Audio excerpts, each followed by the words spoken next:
Hey guys, welcome back to super fast English academy. आप सभी का बहुत बहुत स्वागत है। देखिएगा, जैसा आपको पता होगा कि जस्ट कल जो है ये नोटिफिकेशन अपडेट हुआ था एयरफोर्स की ऑफिशियल वेबसाइट पर। आप सब ने देखा था और यहाँ पे चाहते थे कि राम सर इस जो नोटिस अपडेट किया गया उसके ऊपर आप कुछ बोलें।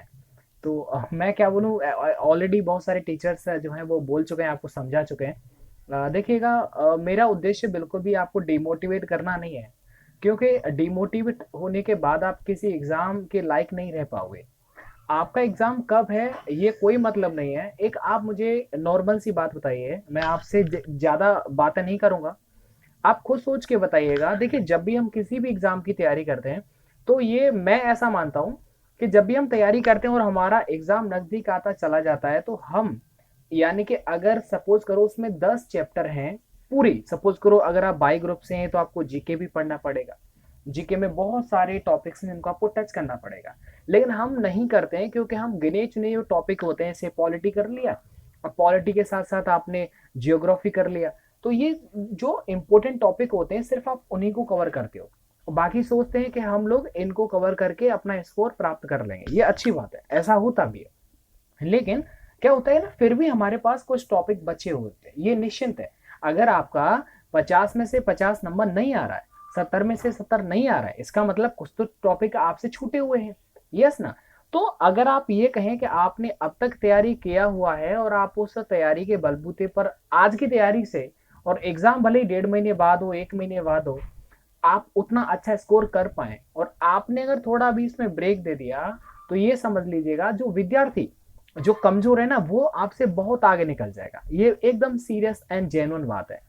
तो इस नोटिस को कोई दिक्कत नहीं है, इसमें यही बातचीत लिखी गई है कि अलग अलग राज्यों में जो लॉकडाउन लगा हुआ है, ठीक है ना, जो स्टेट्स का अपना प्रोटोकॉल है लॉकडाउन से रिलेटेड, उन सब रेस्ट्रिक्ट जो भी रेस्ट्रिक्शंस हैं उनको देखते हुए अभी एग्जाम कराना पॉसिबल नहीं है। तो मैं ऐसा मानता हूँ, ये मेरा अपना ओपिनियन है, कि अगर अगस्त में नहीं हुआ तो सितंबर में नहीं हुआ तो उसी जस्ट अगले महीने में, तो आपका एग्जाम भले ही 1.5 महीने बाद हो चाहे 2 महीने बाद हो। देखो, पहली बात, इसमें फेडअप होने वाली बिल्कुल बात नहीं है। आप सरकारी नौकरी पर ज्वाइन करने वाले हैं, नौकरी लगेगी, तो यार इसमें आती होने वाली बात क्या है, एग्जाम कभी भी हो।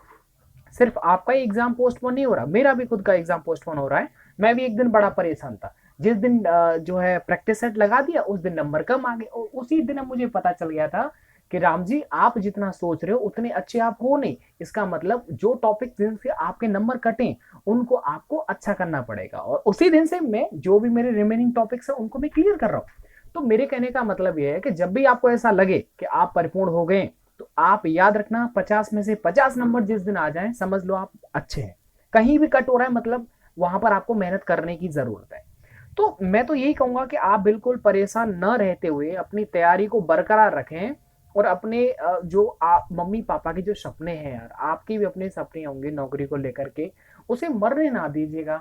आपका एग्जाम कल हो या परसों हो, कोई दिक्कत नहीं है। आप अपनी तैयारी को एकदम कंसिस्ट रखिएगा। दूसरी बात, जो भी चैनल पर डेली वीडियोस आती हैं मैं रीअपलोड करता हूं जो मुझे इंपॉर्टेंट वीडियोस लगती हैं, क्योंकि मेरे पास भी इतना वक्त नहीं होता है। ऑलरेडी मैं बहुत कुछ पढ़ा चुका हूं कि अलग अलग से वीडियो बनाऊं, ये मेरे पास भी इतना वक्त नहीं है, आपके पास भी नहीं होगा। लेकिन जो आईएमपी है उनको मैं आपको रीअपलोड करके दे देता हूं कि इनको आप प्रैक्टिस कर लीजिएगा।